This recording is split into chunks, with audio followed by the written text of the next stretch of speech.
Good morning, good afternoon, wherever you are in the world. It is a fantastic day for some Smite 2.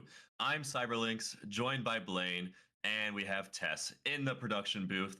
I'm excited. We have a big day in front of us, Blaine. Yeah, it's time for the rubber to meet the road. I'm ready to rock and or roll as we see.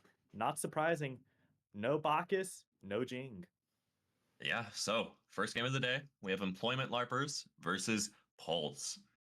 Rendar on the carry, Despondent on the support, Bacon mid, Thy Codester jungle, Mink Stinkus solo for the Larpers.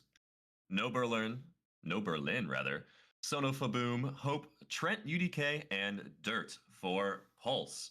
As we see the Fenrir locked in for Employment Larpers, and then the Soul and the Ymir. I really like the Ymir pickup. Any god that has things that he can put up on the map, any structures, is always going to be good. He has a little extra sauce in his kit now with how they changed his wall. It's going to be spicy. Yeah, next up is Hecate and the Susano. So this Fenrir more than likely going over towards that solo lane. And it looks like we have the mid and the jungle locked in for the Larpers, whereas Pulse, they probably just have their duo lane. If one wall is good, two is better. Locking in the Odin as well is Pulse. Yeah, Loki gets picked up next. Both jungles, pretty standard. We don't see a huge amount of variation considering there's, not that many gods in the game yet. But these are definitely two of the bigger names that we've seen so far, as well as the Kernunos. Pretty standard so far. And the Chalk is next. So that one's a little bit interesting. Chalk is definitely more of a solo laner, typically. So that kind of leaves this Fenrir in contention for maybe like a support or something like that. Yeah, my first bet would be a Fenrir support here. He does have the CC to get some fights started, especially with how much rotation and invading is the meta on this map. It's not a horrible thing for your support to be able to not only leap around, also be able to tango in that jungle and dish out some damage of their own.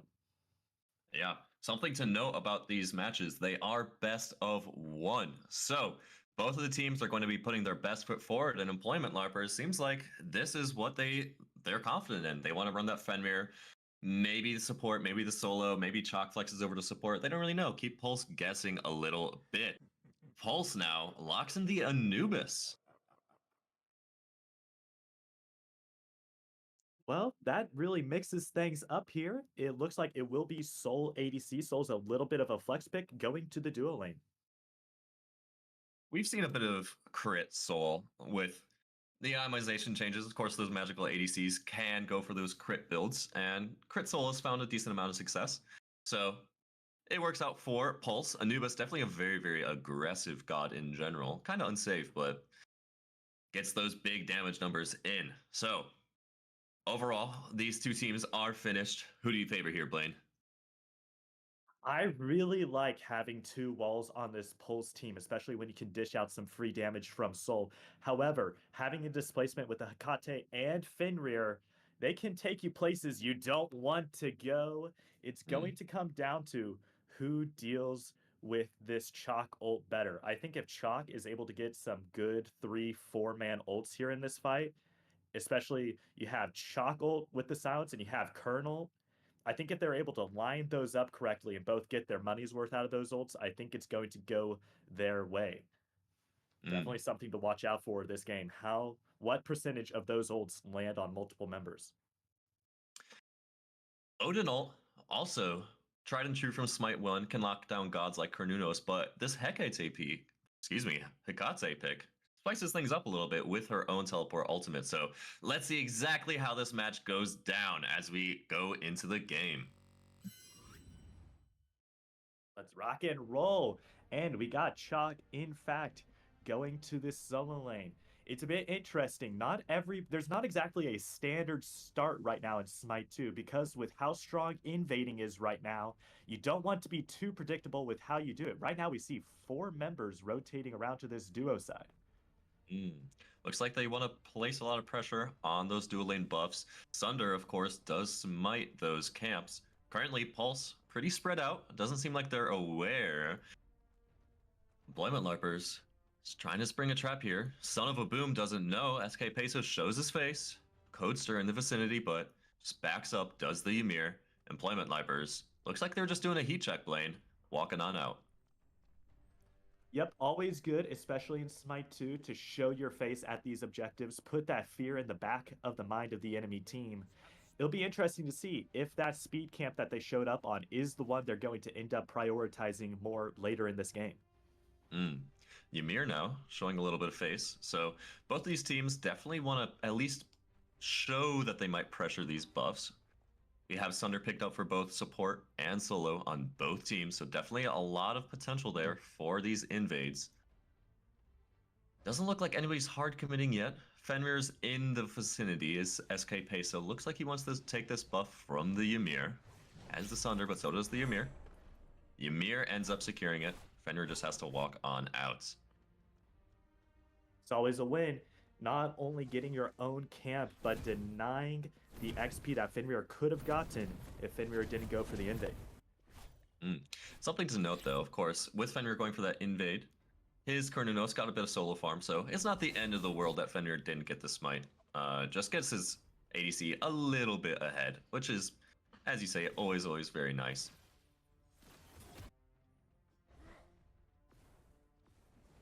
Lots of normal matchups here. 2 in duo, 2 in mid, and 1 in the solo lane. And with the changes to where camps are in this duo lane, it's going to be interesting. They do get that first camp that shows up in that duo lane. It is on a rotation. It's a random rotation, but it will go through all 4 of those buffs before resetting and going through another cycle. We see both Sunders are still up for Pulse, so they could look for some aggressive plays here. Sunder does, of course, do damage to gods and not just camps. But overall, looks like nobody really wants to hard engage quite yet, even with those Sunders up. Just using them to get that little bit of farm. Everybody just taking it relatively slow here. Nobody dying yet. Everybody just getting their farm peacefully, making sure nobody steps out of place, just poking and prodding, see who makes a mistake first. Yep, so far only camp stolen is Pulse getting a red here. We're going to see some interesting action in this duo lane. Ymir Wall is not going to be too scary for this Fenrir. Yeah, but of course that Soul probably is. Soul is one of those gods that can do quite a bit of damage if left unchecked. And Fenrir, even though it is itemizing towards a bit of defense, is not that tanky yet. So does have to be careful. Ultimately is fine. Duo lane for Pulse has a bit more pressure, but Employment Larpers just holding their own against the lane. We see Loki hanging out in the solo lane, just backs. Wanted to see if maybe the Chalk would step out of position. Chalk was playing relatively disciplined, so Loki just backs, get his item. Fair enough. We see a little bit of brawl going on for this Warhorn here.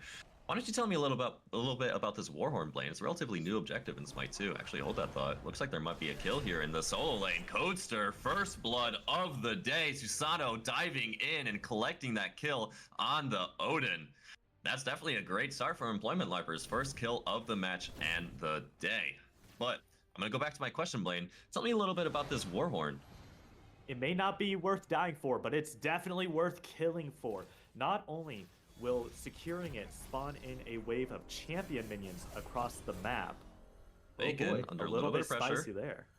Yeah, not only that, but due to the changes of how interact buttons are now a thing in Smite 2, it's not like Smite 1's Beacon where even if you get there a second earlier, if the other enemy god gets there, it kind of the pressure equalizes out. Whoever gets to that Warhorn first has pressure. Codester finds a second kill, might be punished here. 2 members from Pulse show up to avenge their fallen friend. Codester does die in the end. That's a 1-for-1, but it is a shutdown on the Susano, who got a 2-0 lead early. Overall, relatively even now. 16k gold in the pocket of Employment Larpers, as well as 2 kills for 15k gold for that Pulse. Gold Fury. Not after that Gold Fury, yeah. 16.5k for Employment Larpers, 15.5k for Pulse. Bit hard to keep track of this map when Gold Fury is something that can be taken down 4.5 minutes into the map. You have to keep on your toes when you're watching a game like this. Especially with those Sunders, people definitely can just rip those whenever they feel like. if they have the confidence in that Sunder. So very, very early objectives. We saw Smite Hi-rez try to go towards a little bit of that in Smite 1 towards the end of its lifetime with Full Demon King and nerfing the Gold Fury protections and such, but definitely coming into its own in Smite 2 as Odin now looking for a revenge kill here on Max Stinkus, has to pop the Chockle to try to survive, but Loki ultimately is there. Too much damage. The Odin cage comes through, and that is a kill on Mink Stinkus on the Chalk. One kill for the Odin. One death apiece for the solo laners. Already a fantastic Odin ult. If Odin can get good ults all game, it's gonna go well. I mean, so many times you use an Odin ult and they are able to get out of it. If you get a kill every time you use Odin ult, you're gonna be a happy camper in this solo lane, as camping is exactly what they've been doing in this solo lane, putting pressure on it multiple times already within 5 minutes. Yeah, and it's tough, especially during the landing phase as the Chalk. Like, you want to use your abilities to clear the wave. But of course, if you use your hammers to clear the wave, you don't have any way to get out of the Odin ult anymore. And Pulse just taking fantastic advantage of that in that little gank there. We saw the problem with using those abilities for wave, but as a Chalk, you don't really have a choice, right? You got to clear the wave somehow. Yep, and as we see here, it looks like Employment Larpers are doing a good job of getting their camps leveled up. But as you see, there's a bit of a level camp difference here. They have speed at level 2 while Pulse is at level 1, but their red buff is at level 1 while Pulse is at level 2. That's what happens when you steal camps, but it's not always equal. 3 members here looking for Ymir on Pulse. Does get Fenrir ulted back in.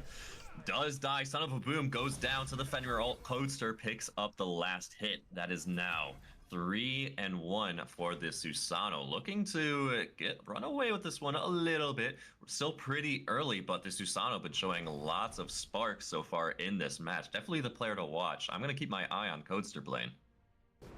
Yeah, and it definitely hurts as a Ymir, but sometimes it's worth it to use your ult simply. It's hard to time because good Fenrir players will bait your ult and then just sit around and go after someone else. But I think Ymir was close enough on his own there to maybe just try to immune that Fenrir ult with their own. Soul in a little bit of danger. Employment Larpers sharking around in the Pulse jungle. Son of a Boom shows up to try to ward them off, but it is just one Ymir against 4 members of Employment Larpers looking for this Naga. Pulse, though, coming in, 4 members there. Ymir finds the wall. Little bit of pressure on the Fenrir, very low. The glacial shards come out. This Fenrir, 1 HP. Soul tries to find the last hit, doesn't quite do it. Cornunos ult comes out. So does the beads. Cornunos 1 HP. Does he escape? Bacon finds the kill on Soul, 1 HP. Codester kills Son of a Boom. Cornunos and Fenrir 1 HP, and they just run on out. That is criminal. I am not pleased by that. If I am Pulse, so close, but no cigar for them. Bacon Still up. under their pressure, under their tier 1 tower. Odin ult comes through. Abandon has Bacon, and Pulse pick up that kill on the backside. Trent UDK finds that last hit on the Hecate. Codester, though, not done yet. Wants to avenge his friend's death. Anubis will be okay in the end, though. Codester just has to back on out. Another thing on the map there that lived through all of that, the Queen Naga, and it's about to start walking its way over to the other side of the map. It does alternate which side of the map it spawns on. Looks like both teams wanted to contest. That's how that fight broke out, Blaine, is trying to fight over this Naga. Employment Larpers trying to collect it when it was in Pulse's side of the jungle, and Pulse just rotated over. Unfortunately for Pulse, that fight didn't really work out for them. Great awareness from Larpers, noticing that they had a bit of pressure, so they wanted the Naga, and they won the fight for it. Employment Larpers do get the Naga when it strays too far into their side of the jungle. A bit of a unique objective. I think it's the only wandering objective in Smite in a very long time that usually requires more than one player to secure for your team. Normally, if it wanders, it's something one person can take on their own. Not true with the Naga. Usually takes 2. Yeah, so we're about 10 minutes in here. Now we see a 2-level lead in the solo lane for Employment Larpers, level 11 on that Chalk, level 9 for the Odin. We also see a 2-level lead in the jungle for Employment Larpers, looking to use this advantage and try to pull this Gold Fury again 10 minutes in. Both teams showing presence around this Gold Fury. Nobody really wants to hard pull it yet. Ymir is there. Chalk stepping up to try to zone. Loki's in the vicinity for Pulse, but looks like Pulse doesn't really want to contest. Employment Larpers just with the 2 on it. Carnunos and Fenrir trying to burn it down. Now, though, Pulse walking in. Anubis with the front line hits a wrap. Double man 3. And Fenrir has to ult away to live. Carnunos very, very low. Can't really fight anymore. In comes the Odin. Codester finds the opening kill on Ymir. Again, the Susanoo just opening everything up. Trent UDK answers back. Kill on the Chalk. 1 for 1 so far in this fight.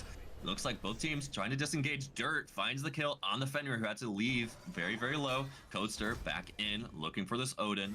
Odin has the shield, has his team to disengage. 2 for 1 there for Pulse.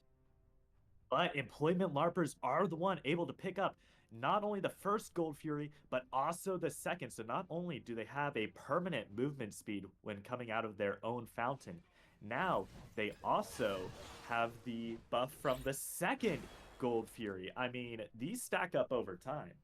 And heaven forbid they get all 3 and the Ancient Fury. Yeah, and I called it a little bit earlier, but Codester definitely starting to run away with things a little bit. He's opening these fights up so much, Blaine, finding the opening pick very, very often, as well as cleaning up kills. Typically, we see jungles do like one or the other, but Codester is doing both for Employment Larpers in this game. 6 and 1 on the Susanoo. Definitely holding the reins for his team so far. Pulse needs a shutdown onto this Susanoo. And with that Gold Fury tier 2 buff, every time they're nearby minions, they're going to be buffed. So if that gets stacked with the champion minions, it's going to be spicy. Another Odin ult. Codester looking for that kill on the Odin. Odin pops the ult, will be okay, but that is a major cooldown gone from the Odin. Codester and Minxinkus looking for an invade now. Bacon diving under the tower, actually in their own tower, excuse me. Ymir was the one diving onto Bacon. Bacon will be okay, but we see 3 members of Employment Larpers stepping up around this solo lane side tower. Codester hanging out by the solo lane camp. Looks like both teams are just going to take it easy for now. Nothing easy about this. Woo-hoo! Skin of your teeth, Bacon.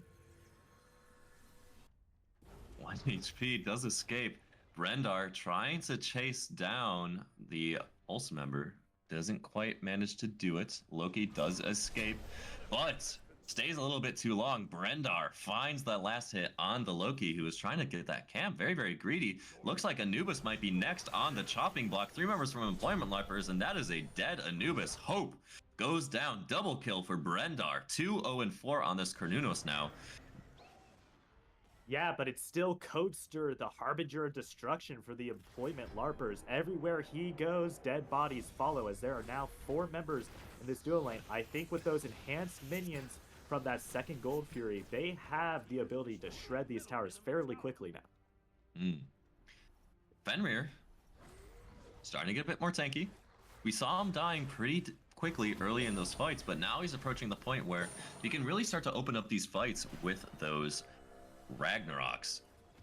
So definitely going to get a little bit more difficult here for Pulse, but they have that Soul scaling up. They have that Anubis scaling up as well. How do you favor either of these teams going further into this game? Do you think one team scales better than the other necessarily? Susanoo historically has scaled well into the late game, and scaling is always going to favor the team that is up 4K in gold 14 minutes into this game that has 2 Gold Furies already. However, as we mentioned earlier, this Odin has been getting off some good ults. However, when the main problem you have is an enemy Susanoo, it's hard to lock down a Susanoo with an Odin ult. I think it's going to be a very uphill battle here for Pulse. We see 5 members for Pulse showing up for this Gold Fury. Chalk teleports over now, so 5v5, but Pulse have a little bit more priority in this pit. Fenrir has to pop the Ragnarok to escape, gets locked in by the Ring of Spears, but is okay in the end. Now, Codester finds a lot of damage on the Trent UDK. Brendar finds the last hit. That's opening pick for Employment Larpers. Mink Stinkus follows up double kill. Hope and No Berlin goes down for Pulse. Son of a Boom is next. Deicide for Larpers. Dirt goes down in the end. Goes to the Dirt. That is 5 kills, 2-0, and a Gold Fury for the Larpers. Deicide and Deliverance from that Hecate ult. It's a little bit hard to keep track of, but Portal gunned 2 members right into your entire team and delivered them straight into the grave. And now, 3 Gold Furies, and they're going straight for the big boy 15 minutes into this game. Yeah, pretty early Fire Giant, but big team fight win means they get this Fire Giant basically for free. Chalk zoning out, making sure nobody from Pulse could get there, but Pulse, they were just coming off of death timers. They couldn't really get there anyway. So Fire Giant in the pockets of Employment Larpers. Now we're 15 minutes in, 48,000 gold for Employment Larpers, just 40 for Pulse. So about 9,000 gold lead now for the Larpers. 14 kills to 5. Codester, 7-1-6 onto Susano. Definitely a shutdown target for Pulse, but Brendar holding their own as well, 3-0-8 with a double stacking build. They're just getting scarier and scarier as this game continues. So 2 big members from Employment Larpers that Pulse have to look to shut down, and so far nobody's been able to hold up to the job. The silent elephant in this room is that the Chalk, who Pulse had a very good and easy time of taking care of in that early game with those solo ganks and pressure, is now level 16, the highest level on the map. And so it's like, it hurts when you see the solo laner who you pressured early in the game is the highest level in the game and basically unkillable for your team now. Yeah, it's a 3-level lead in the solo. Great point. Great. Thank you for pointing that out. Excuse me. So that Odin, even though is full tank, level 13, definitely very killable. And Mink Stinkus with such a huge lead, as you mentioned, is going to be near impossible for Pulse to kill. If they do, they'll have to spend so many cooldowns. Now, Employment Larpers knocking on the front door. Loki is in the middle lane for Pulse, does back, trying to defend this Phoenix now. Employment Larpers, what can they get done here? Odin lurking off to the side, seeing if he can catch any members of Employment Larpers out of position. So far, Employment Larpers playing it pretty safe. They spot out the Odin. Odin has to jump back to base, make sure he stays safe. This Phoenix now, under pressure a little bit. Ragnarok comes through, connects onto member from Pulse, goes down, does dirt, just melted like snow, not even dirt. This Phoenix is next. It hurts when you're at low health and you look back at your team and you see a Ymir wall in the way. Not on the right side of that, but we talked about it. Fenrir, even when taken out of the game a couple times early in this game, at the end of the day, still has Ragnarok to deliver this Odin, who was the main defense mechanism for Pulse. Took him right out of the game. Thankfully, on short cooldown timers, we'll be back up right away already. That's that tier 2 mid tower falling down for Pulse. Employment Larpers now looking for the right tier 2 tower potentially. Picking up the Queen Naga on their way. We saw Trent UDK on the Loki trying to just push up waves in mid in that interim period after their Phoenix went down. Trying to make sure that Employment Larpers couldn't get that wave into their mid Phoenix. Does succeed in the end, but tier 2 tower goes down in mid, and this tier 2 tower in right is next. Only 2 birds left for Pulse. Doesn't look like they want to fight here. Codester finds Loki in the middle lane. Loki will be okay in the end, maybe. Codester pulls him back in, kill onto Loki. That's a major pick going into these fights. 5v4 for Employment Larpers. They could look for these Phoenixes, but it looks like they're just resetting here. Want to play it safe, look for this Gold Fury Blaine. Yeah, and as mentioned with that Gold Fury, they have all 3, which means that with that third Gold Fury, they have a 25% bonus true damage to structures. That's why they've been able to just waltz around this map, say hi, knock on the door of these towers, and knock him down 2 seconds flat. That plus the minion buff from that second Gold Fury and a 14k gold lead about, once they get this Ancient Fury, it might be lights out for Pulse. They will have none after this. Hope, though, gets the shutdown on Codester. Codester is trying to keep them away from the Gold Fury, ends up paying for his hubris. Employment Larpers do connect the Gold Fury, but that is their jungle down. 4v5 now for Pulse. Fire Giant up in a little bit, about 3/4 of the way until it spawns, but Pulse doesn't look like they really want to fight any further. Don't feel super comfortable taking this 5v4 quite yet. Just want to make sure their birds, their left bird, the wave is pushed out, their Titan stays healthy. But definitely a notable pick. Coaster dead for another 15 seconds. Pulse with some room to work with here. Yeah, I mean, the death timers just aren't long enough to feel safe. Ymir pulled in. Ring of Spears comes out from Odin trying to save his Ymir, but it's not enough. Rendar finds the kill on Son of a Boom. Now the rest of Pulse under a little bit of pressure. Getting chased out by this Chalk. Trent, UDK has to ult away to live. Bacon in the front line finds the last hit on Dirt. Now this right Phoenix is next. Mid Phoenix looks like it is the next item on their list. Pulse, 3 members up, trying to defend against the 5 of Employment Larpers. Susano's not quite there yet. Won't be needed. This Phoenix is about to fall. Anubis, though, finds the wrap onto Brendar and the ultimate, but not quite enough. Brendar escapes, and Bacon collects the kill on Hope. Now, only 3 members left of Pulse as Employment Larpers, 5 strong, are walking in on this Titan. Can Pulse defend? Employment Larpers hitting the Titan, seeing what they can get done. Pulse looking.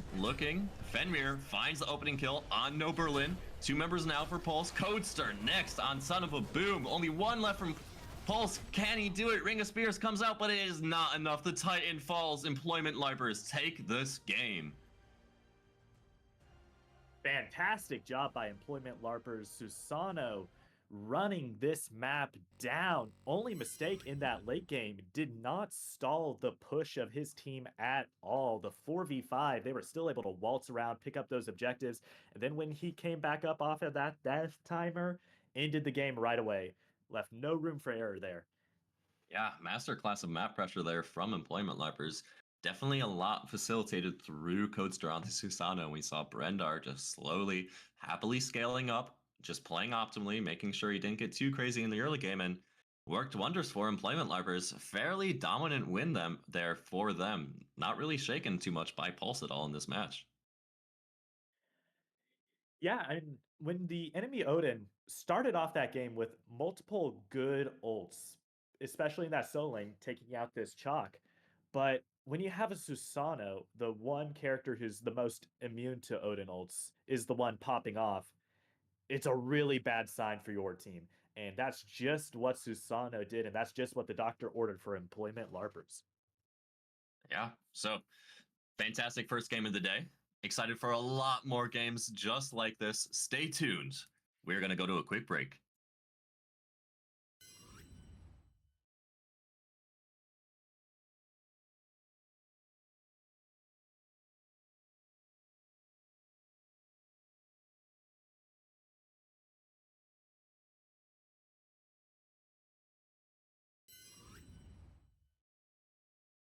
Welcome back, everyone. Now, time for match 2 of the day. Once again, we are watching Employment Larpers, the winner of our last match, against No Team Scheduled. Now, if you follow myself or Blaine or Tess, we're going to see some familiar faces on No Team Scheduled from the Insomniac League, if any of you guys are familiar with that one. We see Jupiter's Reign on carry, Fresh Prince, otherwise known as Tajmir, on support, Taco Mid, Colono Jungle, and Ice Steel Buff solo. And for the first time that I've seen, a Bacchus actually let through, and No Team Schedule is going to be picking that big, beefy boy up. Built like a barrel, hits like a truck. Yeah, we've seen tons of success from the Bacchus when we see it. Typically, though, winds up somewhere in the bans section, but picked up this time. I'm excited to see what this Bacchus can do. Fenrir, Susano locked next for Employment Larpers. Looks like they're doing much the same thing that they were doing last game. Yeah, we see Fenrir, Susano, and Ymir, a very similar comp. Of course, there's only going to be so much variation when there's only 25 gods, but if it ain't broke, don't fix it. Next up, Ymir, Neath for Employment Larpers. To go with that Fenrir and Susano. Definitely a lot of pressure on the beads here. No team scheduled, opting for the Hekate, Loki, and the On Her to back up their Bacchus. Yeah, Bacchus is going to be desperately searching through the item bar, hoping for some variation of an absolution replacement here after looking at this enemy team. Mm. Fortunately, there is such an item in Smite 2, so we'll see if this Bacchus ends up opting for that one. Hades gets locked in to round out the composition for no team scheduled, and Employment Larpers going for that Carnunos. So Hades, typically we see Hades go over towards the solo lane, so Bacchus probably in support here. We might see that swap up a little bit, but probably that Hades is going over to solo, Bacchus over to that support. Employment Larpers round out with the Carnunos, so probably Neath mid, Carnunos ADC, Amir probably support. We could see him solo. Much more likely we see that Fenrir solo, and the Susano jungle. So fairly standard team compositions on both sides. Do you favor either team here, Blaine? Uh, Bacchus is definitely going to have to pick up a Talisman of Purification at some point. Basically, has an active that is Absolution, but you can do it whenever within a 180-second cooldown, of course. Until I see a team figure out how to counter Susano, I'm gonna go with Employment Larpers. However, I think that Loki has a pretty okay shot at doing it. Hecate is a god full of potential if used to its max, but it's kind of difficult to use a god that just hasn't been out this long. Displacement is an OP mechanic when used properly, but it takes a while to get truly acclimated to something like that. That's a great point. Hecate, definitely as it is newer, a lot of room still to be explored for that god. So I'm excited to see players continue to test this god and level up over the course of this series and over the course of the next couple of months. I'm excited to see where Smite 2 goes. But yeah, as you mentioned, Susano hasn't been shut down quite yet, as we've seen. Thy Codester, definitely the demon of the last match. I'm curious to see if no team scheduled will have any way to smite this demon from the Employment Larpers. It's gonna be a matchup. Taco, I'm not sure which god Taco's gonna be on. Is Taco on Hecate this game, or is Taco on Loki? Or Hades? I'm thinking Hecate or Loki, but that's going to be a big name matchup. Taco versus this Codester. Yeah, Taco definitely done a lot of potent things in the mid lane, to say the least. Going against this Neath, I like the Neath a lot for that global pressure. We saw Susano Coaster doing a lot on his own. It's exciting to see what he'll be able to do with that backup from the Neath ultimate to just back up whoever he's ganking. That's another key ability thrown in the pile to just assist that Susano. So Codester, if anything, he's facilitated even more than he was last game.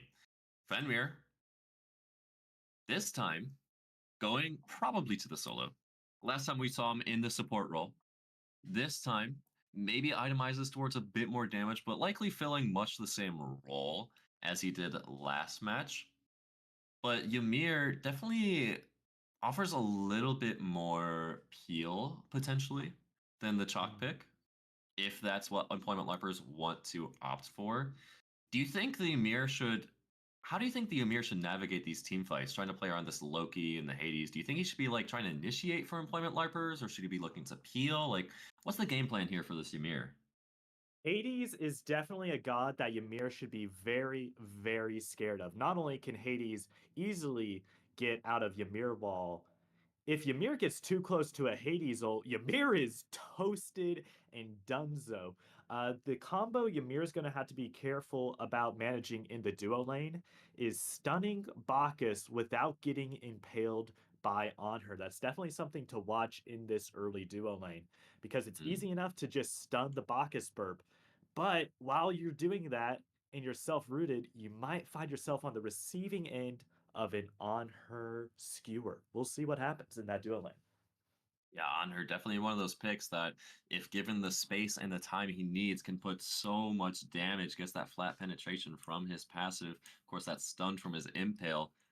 Definitely a recipe for a dead Ymir if the Ymir is not careful. Although, as you mentioned, that opportunity to cancel a burp definitely very enticing. So, interesting little dynamic going on in the dual lane. Do you think the Cornunos shakes up that equation at all, or is it mostly just going to Cornunos just like doing standard 100 things and doesn't have too much say in how those three other gods interact?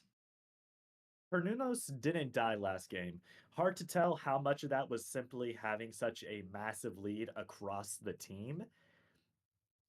I'm not sure. I think that Anher definitely has the ability to put some pressure on a Cornunos, but it's going to be Bacchus has such good pressure in lane, but so does Ymir. It's just going to be which support rotates, which support invades better at a higher percentage in this early game to get their ADC, those gold camps on the side to get that lead. Yeah, last game we saw Employment Larpers opting a little bit more towards that dual lane side with the pressure, looking to invade more on that side of the map. Codester did show up in solo a little bit, but ultimately their opposing team Pulse put a little bit more pressure on the Employment Larper solo lane than the other way around. So Susano, Codester, seeming to favor this dual lane, at least in the last match. So, no team scheduled this Bacchus, especially considering how powerful Bacchus is as a pick, just in general. Might be under a lot of pressure here, but that does open up the opportunity for this Hades to kind of run his own lane if left to his own devices. And as you mentioned, definitely difficult for Larper's composition to deal with a Hades who's just off to the races. So maybe Codester will change his playstyle a little bit or in this game, maybe try to look for this Hades a little bit more in the solo lane as opposed to going towards the dual lane. But something we haven't talked about at all so far is the mid lane dynamic. Neath, definitely one of those gods that can put a lot of pressure if the opposing mid laner is out of position, but Neath, one of those picks that kind of just like happily farms up and just hangs out, plays pretty safe, and contributes when needed. Looks like we are in game though. Oh, Employment Larpers looking for the duo lane side. we were wrong. We were so wrong. It is, in fact, once again, Fenrir's support, and it is Ymir solo. Ooh, baby. Mm. As we see, Fenrir got off to a little bit of a slow start last game, but that's only just because the invade didn't work out. If that invade 50-50 goes in in this Fenrir's favor, that might not be the same case this game. Might be another early snowball. And another thing with this Fenrir in support is that Bacchus can cleanse a lot of these other abilities. I'm not sure if you want to be trying to time a cleansing active on a Fenrir ult, just with how good Fenrir players are at baiting out cleanses with their ult, Mm. faking going in with for the bite. Yeah, it's a classic dynamic we saw in Smite 1 between probably most commonly the Geb Shield or something similar to the Geb Shield and Fenrir. So Fenrir players definitely very, very experienced, as you mentioned, in dealing with those cleanses, those CC immune cooldowns from opposing teams. SK And Peso, just though, like that, Fenrir did get the enemy speed buff going his way this time. yeah, definitely nice. Was okay without it last game, but as you mentioned, off to a little slow start last match. This time, off to a blazing start is this Fenrir. Definitely very nice, especially on a pick as aggressive as that Fenrir. Codester trying to see if he can get something done in mid lane on Taco. Taco just walks back to the towers, half HP, but okay in the end. SK Peso seems comfortable on this Fenrir pick. Seems like this is what they want to play. Employment Larpers are just going to keep running this composition. Considering it's best of one, I really like this idea of just playing what you're most comfortable on. 100%. As we see, that is a good combo. Just jump away from the Bacchus stun, but not far enough to get away from it. It is a big cone on the big boy. Big cone, yeah. And this Bacchus, along with the Honor, puts a lot of pressure. Fresh Prince, under a lot of pressure himself, looking for the Warhorn, is 1 HP. The jungle is there to bail him out. Ice Steel buffs there to support his Hades, but Ymir with the win in that trade. Definitely very, very nice here for Mink Stinkus in that solo lane. Codester now walking in, sees the low HP Hades. Can he finally Uh-oh.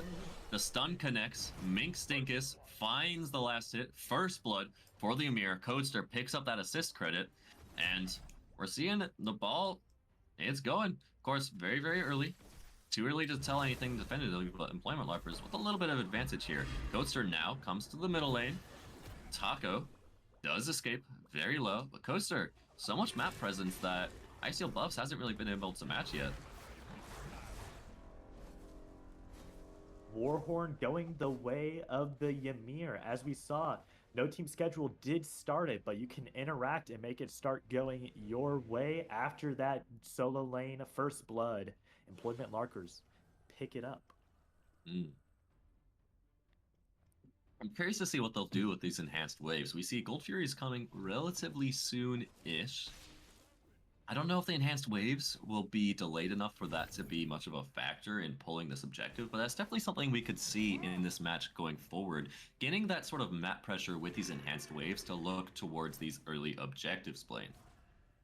You can tell when it's the enhanced wave because instead of the circular icons, you will see triangular icons, and also you will see a little warhorn icon next to the minions, and they'll have a little glow to them. See, there you go. There's the warhorn minions right there, the champion minions, and that's going to be enough to give this Ymir some pressure. Yeah, those minions do not mess around, Blaine. Just decimating that wave. Definitely something to not trifle with. And Employment Larpers actually, again, using that pressure that it got from those waves, and they're just pulling the Gold Fury. No team scheduled, nowhere in the vicinity. Codester picks up a free Gold Fury for the Employment Larpers. First one of the game, and a fantastic start for them. 4 minutes in, Fenrir looking for a kill on this Bacchus. Clono seeing if he can get something done in the jungle. Neathal comes in, stunned on the Bacchus. 3 members from Employment Larpers chasing him down. Clono executed in the Employment Larpers side of the jungle. Not quite able to get that invade. Employment Larpers 4 minutes in with a 2.5k gold lead and a 2-kill-to-0 lead under their belt. Bacchus is able to get the purple, but he dies for it. That's the difference between his invade and this Fenrir's. Great Fenrir, leaves. 1 HP, actually manages to slither on out of there. SK Peso getting away with murder again. We've seen that consistently both in this match and the last. SK Peso so good at staying in just barely long enough and then escaping at the very, very last moment. That's definitely something that I think support players, that's very, very high value for them, just utilizing their health pool to its fullest, making sure they absorb as much as they can before they disengage. Definitely a skill that's not really talked about much, but one that can be very, very impactful in these fights. Fresh Prince, Codester does show up, trying to gank the Hades. Hades does escape. Not too much. 2 warhorns for Employment Larpers. And put this on your schedule. That is the second time that Employment Larpers have got to the first Gold Fury at almost exactly 4 minutes in the game. They know exactly when they have the damage to pull that objective. Yeah, it looks like what I've noticed is Codester rotates on over to that solo lane, helps make sure their solo gets that Warhorn, and they immediately, as soon as that Warhorn, that enhanced wave comes, they pull the Gold Fury like right away. And I love that macro call from them. Neither team, Pulse nor No Team Scheduled, have been able to answer it quite yet, but still a lot of game left to be played. Let's see how No Team Scheduled managed to adapt. Looks like a 2k gold lead here at 6 minutes. Not the largest, but when the other team is consistently getting Warhorns and looks to be getting every Gold Fury until proven otherwise, I wouldn't count on that gold lead staying at that mark for much longer. You got to make sure you get all of these last hits on the minions with how they now give a 50% gold increase on last hits to the gold share that you will receive. Codester, we see him just sharking around the No Team Scheduled side jungle. Icesteel Buffs is able to scare him off.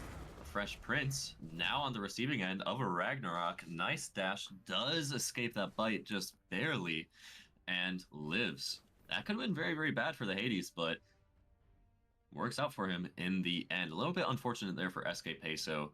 Ragnarok does go a little bit wide. Now, though, we see Bacchus looking to get a little bit invade going. Clono looking for a little bit of pressure on Brendar. Can he find anything? Taco under a bit of pressure in mid. SK Peso does have the support item, so not quite damagey enough to find that kill. But does get the Aegis. In the meantime, though, Codester has the damage to kill Taco, and he does. Ice-Steel buffs might look to revenge kill this, though. Codester, 1 HP lives. Bacon kills Ice-Steel buffs, and Codester escapes, Blaine.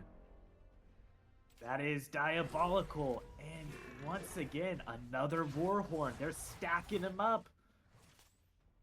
Man, oh man, Employment Larpers just running this map. And again, this has a lot been through just the map presence of Codester. It seems like they just have pressure everywhere, Blaine. This jungle from Employment Larpers just knows exactly where to be and when. It seems like he's everywhere. How to No Team Scheduled? How do they answer this? Can they answer this? Well, another large part of how to maintain a gold, how to get back in gold, is to get those gold side camps and also the gold chest that's in mid. It's a little bit, it's not as flashy as all the other camps on the map, but 30 gold to everybody on your team is very nice to have. And I think going a little bit under the radar here is the play of SK Peso so far this game. When he uses Ragnarok, oh, a Queen Naga leashed here.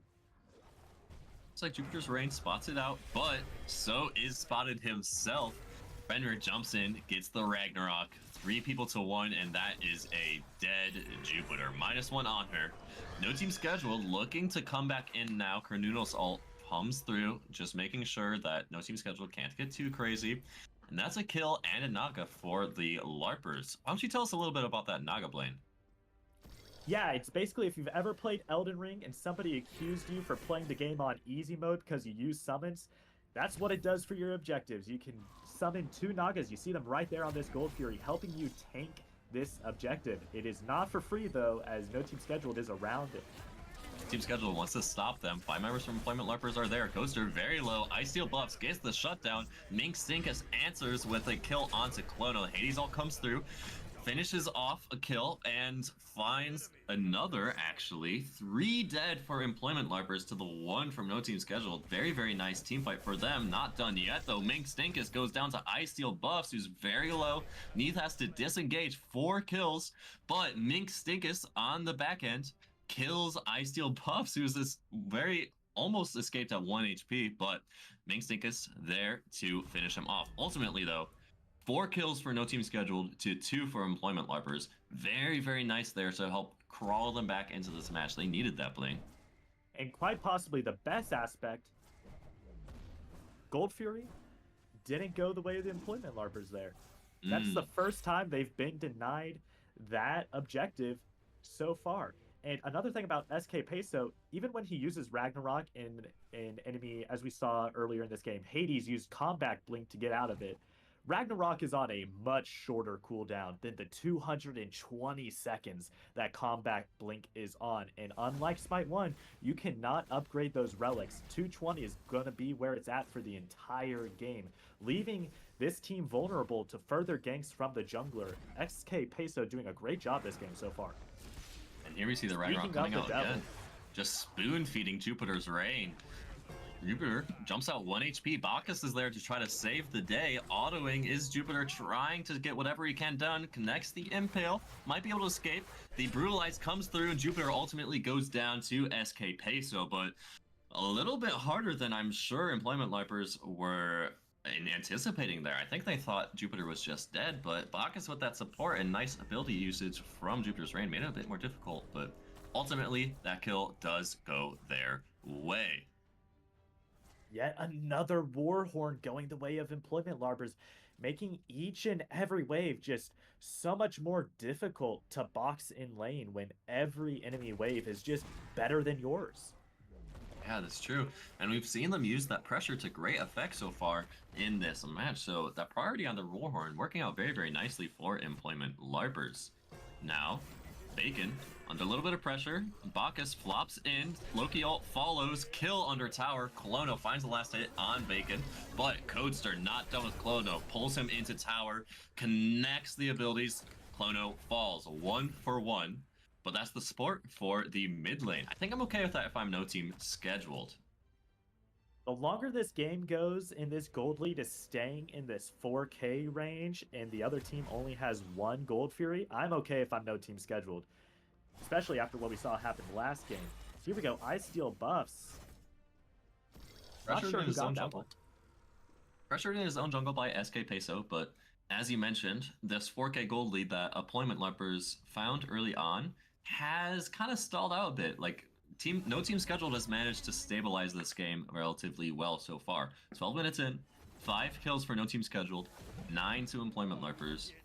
Relatively even-ish 4K gold lead for the Larpers, but not the end of the world yet. We see a little skirmish here in the mid lane. 3 members from Employment Larpers are there for the 2 of no team scheduled. Clono does collect that little gold bounty. Nice to have in that pocket. Now though, Fenrir wants to answer back. Ragnarok pulls Bacchus under tower. Taco with the ultimate to try to help Bacchus escape. Pulls in the Fenrir, but Codester now arrives. Ice Steel buffs a little late to the party, but not too late. Does save Taco and Clono. Employment Larpers not able to find any kills there. And you might be wondering, is that small pile of gold worth Clono playing like that for? Yes. Well, absolutely yeah. yes. Yeah, worked out there. Didn't die. Could have died. Didn't. So, great play from Employment Larpers there, but, or excuse me, no team schedule, but Employment Larpers looking for this Gold Fury as a nice little consolation prize. I say consolation, but Gold Fury definitely better than just that little bit of gold. SK Peso almost dies to the Gold Fury, actually. SK Peso does die to the Gold Fury. A little unlucky there for the Fenrir, but ultimately, Larpers collect that Gold Fury unaccosted. No team schedule not in the vicinity. And now, that 4K gold lead we talked about stalling is now up to a 6K gold lead, just like that for the Larpers. Death, taxes, Ymir getting Warhorn for his team. I mean, goodness gracious. I've never thought I would see Ymir with so much pressure in solo lane like this. Yeah, Mink Stink is kind of putting on a masterclass.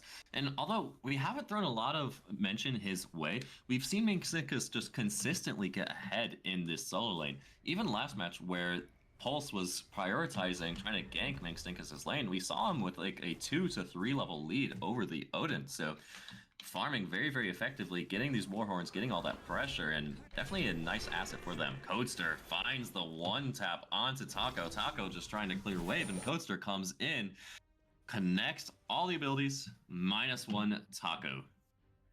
And look at that. Guess which wave that was? That was a Warhorn wave, baby. And they're going to get a Naga for it. Definitely nice. Now they could use that pressure, that Naga. Guess what's spawning, Blaine? The Fire Giant is imminent. Employment Larpers look to pull it very, very early last match. Let's see if they do the same here. No team scheduled. In the vicinity, kind of, Fresh Prince is nearby to spot it out, but all 5 of Employment Larpers are walking their way over. Fortunately, though, no team scheduled realizes this. Nobody's over in duo. Everybody's walking towards this Fire Giant pit. Fresh Prince looks like he's getting poked out here. Might actually die to the Shards of Ice. Does. Mink Sinkus with the solo kill. Now 5v4 for Employment Larpers, and they're ripping this Fire Giant. Loki is there, trying to get it, but SK Peso gets the last hit.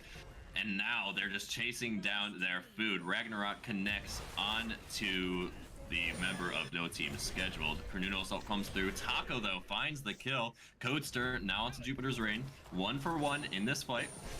Clono's next on the chopping block. Rendar finds the last pick. Taco just looking to disengage, and Ice Steel buffs running away as well.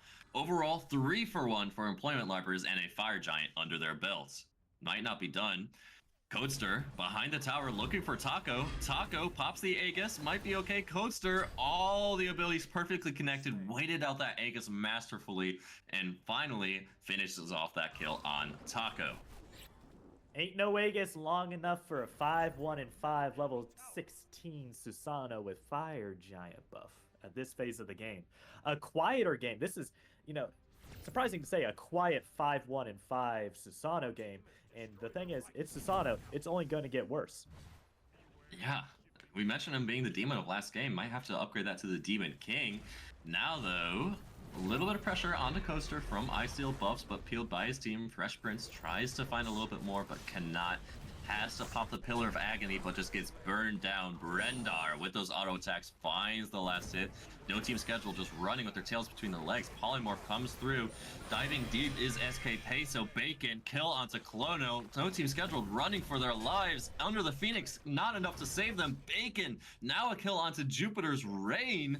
And that mid tower is down. Looks like next on the chopping block is this Phoenix. 2 members up from No Team Scheduled, trying to defend Employment Larpers, putting on the brakes a little bit, waiting for that wave to come in. But as soon as this wave hits, this Phoenix is probably not long for this world. Taco trying to soft defend, not hard engaging, see if anybody steps up. Nobody does.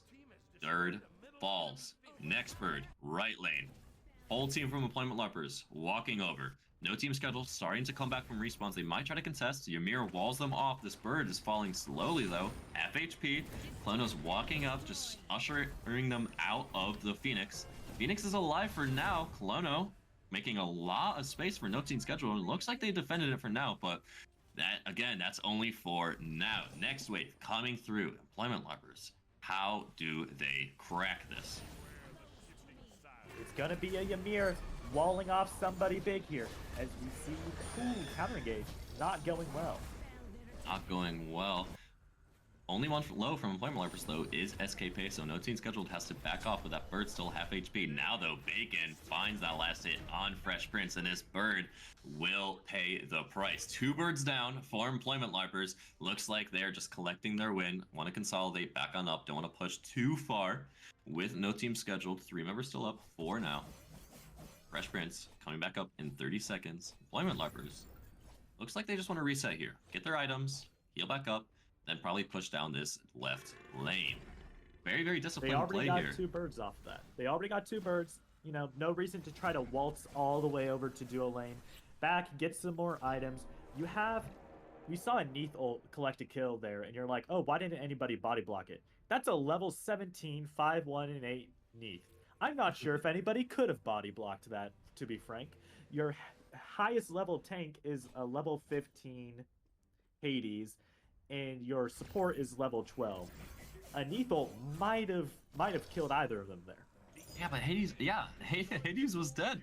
Like, as you said, like body block. Like, I don't want to body block that. I'm just gonna die. So seems like every time this Neath fires off that rocket launcher, somebody is going down. And as you mentioned, 5, 1, and 8. That is the story. Codester now finds Taco alone in the jungle, pops the Aegis, but is not enough. Codester with a pick onto Taco, but might pay the price. Bacon looking, trying to see what he can find. Clono connects all the CC. Jupiter's Rain connects that final kill. Ragnarok comes out. Mink Stinkus with the revenge kill onto Clono. 2 for 1. Codester down, but Taco and Clono down for No Team Scheduled. 4v3 now, pushing down those towers is Employment Larpers. Only structure left for No Team Scheduled is that left lane bird. That's a good scenario. You need as many shutdown kills going to this to this on her as possible. That's basically your only big defense option, is just to hope and pray that he on her pillars and shuts down some people here. Because at the end of the day, no matter how many levels the Susano has, still not that tanky. What does help is that Gold Fury buff that does help you shred those objectives faster, so Susano doesn't have to stay inside that Phoenix 4 as long to take it out. And this Honor is going for that crit build, so if he does reach parity, if he does manage to come back, hit level 20 and match Employment Larpers in this game, definitely can just start shredding through the Employment Larpers team, but the hard part is getting there. Employment Larpers ripping this Fire Giant, seeing if they can get it for free. No Team Scheduled, not in the vicinity yet. Ice Steel buffs might find out soon that they're ripping this, but doesn't notice. No Team Scheduled, they don't know Blaine. Employment Larpers, they get this for free. Either No Team Scheduled didn't know or they felt like they couldn't contest, but either way, free Fire Giant for Employment Larpers. Now, mid lane bird coming back up. Right lane bird coming back up soon-ish. Left lane bird alive. But this is not a great situation here for No Team Scheduled. How do they defend this here, Blaine? That was uncontestable. 17k gold lead. The bells are ringing. This might be the end times for No Team Scheduled. This is definitely the end sign for Fresh Prince. Coaster with the opening pick. Ice Steel buffs might be next. Maybe does manage to dash on out. Midbird goes down. Codester finally finishes Ice Steel buffs. 2 kills for the Susano. 3 triple kill for Codester. Might be a quadra on Colono. Colono barely escapes, but the Titan is next. The Titan is falling. No team schedule did their best, but it was not enough to contest the demon that is Codester and the rest of his team. Employment Larpers take this match. It wasn't even that much of a snowball this time. The early game went better for no team scheduled than it went for the team that placed against Employment Larpers last game. But that mid game, once Employment Larpers gets that second Gold Fury, it is game over for the other teams so far. They're going to go for that 4-minute Gold Fury one. And as soon as they get the second one, kiss your mama goodbye because it's gonna be a good time. 24 843 for Employment Larpers this set. Yeah, just beautiful macro from Employment Leopards. It seems like they've solved this early mid game, Blaine, and to a higher tier than any of the other teams that we've seen so far. Just again, beautiful play from them. So let's see if anybody can even match them, or at least shut down Codester or Bacon or Mink Stinkus or Brenda or anyone. Can anyone be shut down? Seems like the whole team of Employment Lipers all their cylinders are firing. They're very, very comfortable so far in this match. We'll have to see if anybody can take them down.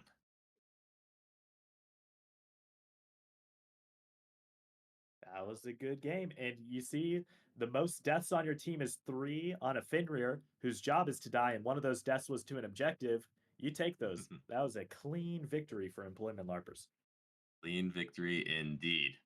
All right, we have still plenty more fun and exciting games coming up. Don't go anywhere. We're going to a quick break.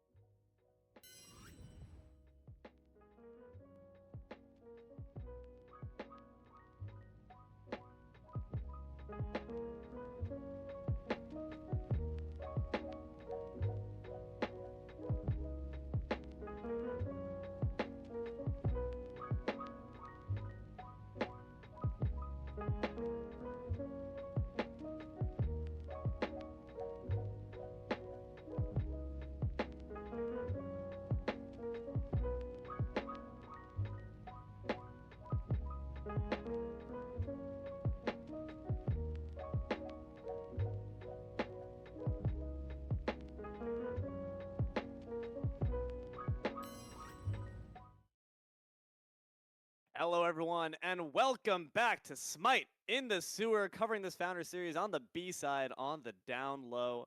I'm Deelo, joined here by CyberLynx, joined here by Blaine. My apologies, my friend. Joined here That's me. by Tess Almighty, Eye in the Sky. Joined here by you at home, chilling in the sewer. Blaine, how are we feeling? It's a big, bright, beautiful day. We're going to watch some football later. It's ready Woo woo. for some rock and or roll here. And I'm not surprised by these bans. 2 ADCs. Yeah, two that are very scary. Limits your options quite a bit for those in-hands. Employment Larpers, we've been following them all day. Versus Bello. Bello, it's Bacchus. That's awfully scary. Those Floppus combinations can certainly pack a punch. Reasons it's getting nerfed pretty soon. Susano following it up with just really these top 3 picks that we're seeing here are the top 3 you're always going to find in your games, whether it be a P or a B. Hecate and Odin are the next. That's absolutely right. We've seen LARPers use this Fenrir to its max potential so often, especially against a Bacchus. Susano has been a pick LARPers have picked as well, so this is going to be the first time LARPers have played against Susano today. So we're going to see if they can cook with what they are given here. And you know what? That's always an interesting case. Ooh, Kukulkan. I love that. I'm a big fan of when you have a tool taken out of your toolbox. The question is, okay, we know how to use it. Do we know how to abuse it when it's on the other side as well? Soul, the response there. I mean, hey, winds feed flames, so hopefully the soul can catch fire quick and start heating up to get some good damage on hand. I'm liking Employment Larper's comp, but my one worry is that outside of the Hecate, really, not much can really use and abuse that Odin cage too much quite yet. Ares, at the very least, can suck him back in. Yeah, Hecate can also do a little bit displacement magic and bring him back into the Odin, but it's True. kind of a moment here where you have trap him with the Odin, bring him back in with the Fenrir, bring him back in with the Kate, bring him back in with the Ares, and you're like, okay, we're bringing them around, traveling Yep. them, giving them bus pass, taking them all over the place, cooking them a nice dinner. Who's going to kill them? It's going to be up to the soul, it looks like. Yeah, that is kind of the game plan here. It's you put down your controller on Bello. You no longer have the freedom to move as you will. We're going to be deciding that instead. You come with us. And Employment Larper is going to be the ones whipping it and shipping it, hopefully. And it is going to be up to that soul. So dual lane pressure indeed will be a very hot button issue. Bologna is going to be rounding out the comp here of Bello. I gotta say, I like their team fight, though. A lot of big circles between these tornadoes, these wild hunts, these typhoons, these intoxicates. Bello have got a lot to love as well. Yeah, I mean, it's not often you see a Kukulkan, but I think into an Ares, Odin, Fenrir, I definitely think there's some good targets. Ares is going to get hit by a lot of Kukulkan abilities. Fenrir players, once they pick somebody up, before they place them down, they often stop for a moment, which makes them a target for your abilities as well.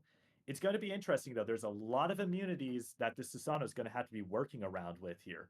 I think if Odin is able to trap this Kukulkan on a consistent basis, that's going to be what these team fights are based around here.